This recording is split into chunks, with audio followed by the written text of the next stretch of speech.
Okay, so this is a question that I've been asked in the past by students. So I want to actually take a look at it. This is a question that actually comes out of the homework, so your homework problem might be slightly different, but very similar. And this is an integral that requires at least enough work that I think it's worth going back over. It's been a little while since we've done something like this. So our question is, does this series converge? And so this is not a geometric series or telescoping series. So our only hope is the integral test. Our only hope here is really the integral test. So we began to try to evaluate the integral.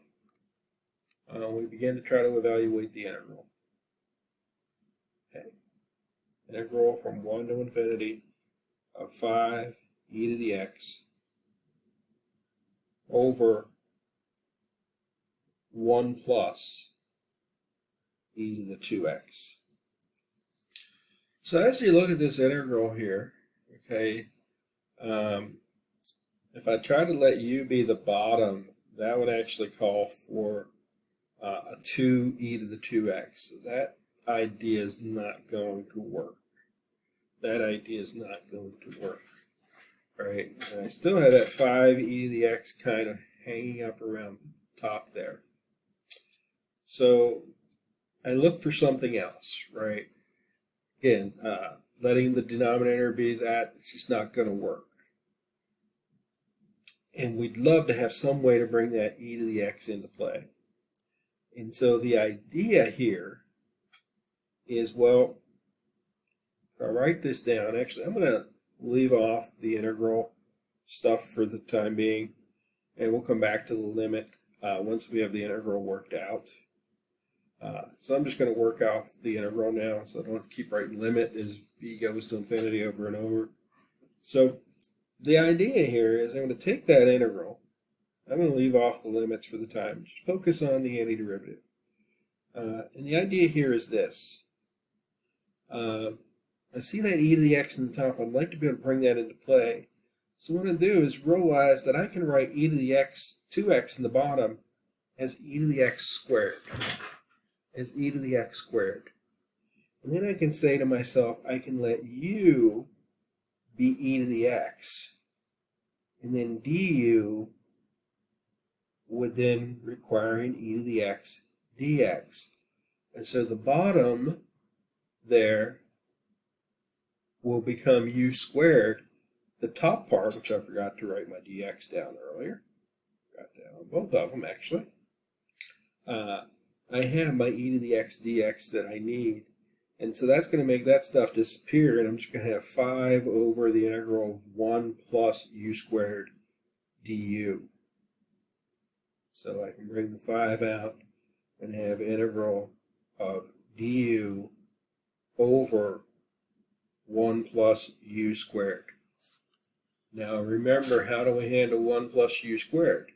Well, you can recognize what it is, or remember we have an a squared plus u squared. A squared minus u squared, or u squared minus a squared. Right? Those all involve trig substitutions. So you can recognize that 1 over 1 plus u squared is a particular integral. Or if you don't recognize that, you can recognize that this is ready-made for a trig substitution.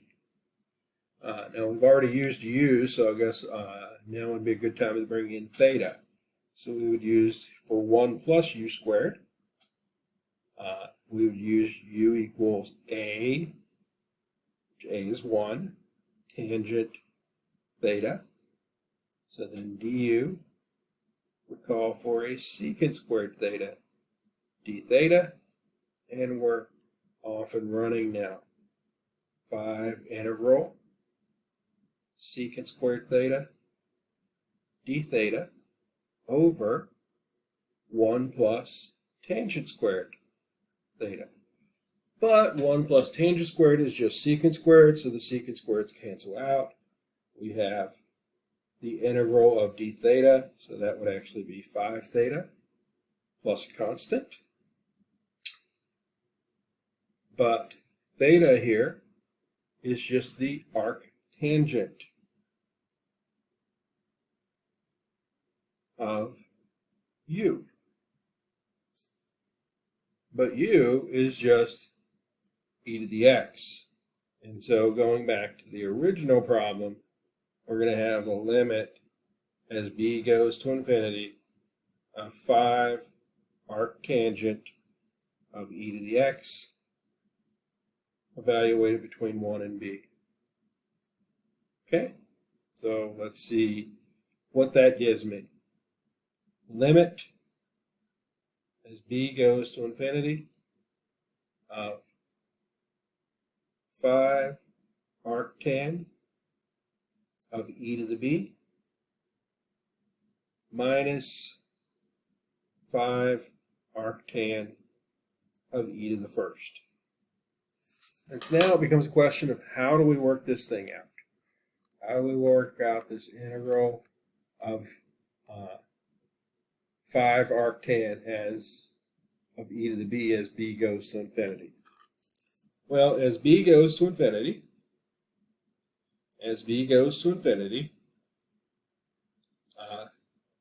e to the b will go to infinity.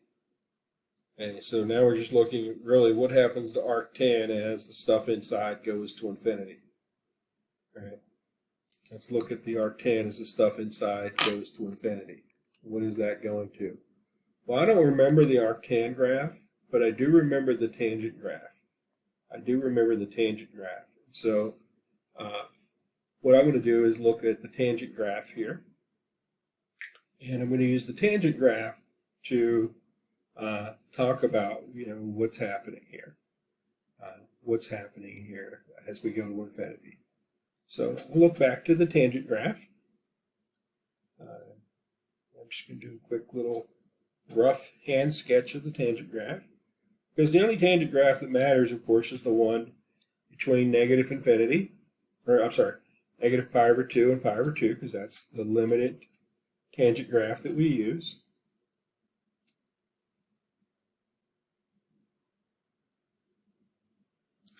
So just give me a second here.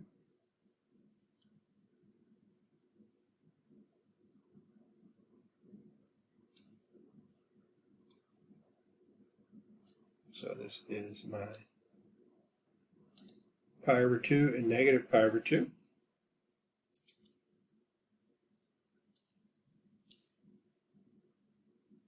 And remember, tangent at 0 is 0.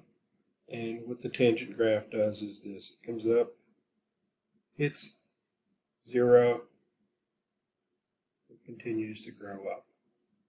So that's what the tangent graph does. Now, to talk about the arctan, we just realized that when I talk about the tangent, I'm just flip-flopping the variables. So when I talk about arctan, what's happening is arctan goes to infinity, right? As stuff inside the arctan goes to infinity. That would be the x value for the arctan, but that would be the y value for the tangent graph. So what's happening as we go towards infinity on the y-axis? Excuse me. Well, as we go to infinity on the y-axis, the x-axis is approaching pi over 2. So going back to the arctan function, as arctan, as the stuff inside goes to infinity, right, the x value goes to infinity. That's the same as the tangent graph, y going to infinity. That stuff's going to pi over 2. So so we can actually work that out as 5 times pi over 2 minus whatever the heck 5 arctan of e is. I don't know what that is, but I do know this. That's a number. I can go on my calculator and compute it. Make sure I'm in radian mode. Okay, I am, and so I can do arctan of e to the first. All right, there it is, some number. All right, so that's all just a number and a number. So therefore, this thing converges. So a bit of a tough little integral, and also a bit of a little tough idea of evaluating. Again, I don't remember the arctan graph, but I do remember the tangent graph, and I know those two are inverses. So I look at the tangent graph and say, well, instead of as x is going there, what's happening is y goes there. Oh, x is approaching pi/2. And so therefore our original series converges. Our original series converges. Now our original series didn't have any starting point written out. That actually doesn't matter, because what really matters for a series converging is what happens on the end. So as long as it's starting at values that the function's defined for, then we're okay. It's not going to be an issue. What matters is what's happening at the end. And that's what the integral test is checking here, ultimately, is what's happening at the end. What's happening at the end. Okay? And so here's one that converges. Here's one that converges.